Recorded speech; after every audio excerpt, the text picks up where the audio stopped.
This workshop is done in honor of San Jorge Day, okay? The school acquired a new area and the school needs our help to make it even a more amazing place.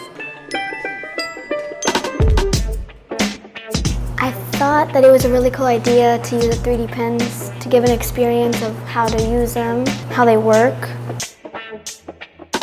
First thing to do with a 3D pen was a cube, but let's not talk about it. And we did a satellite, but we say that is the, the space dog.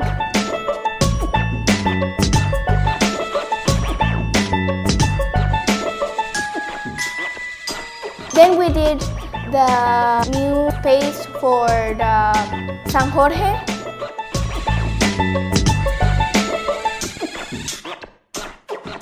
An architect told us to draw things to make a building because we're gonna have a new building in San Jorge School. It was easy because the work, it wasn't only on one person. It was divided and like you make the doors, the windows, and it was easy because we finished faster.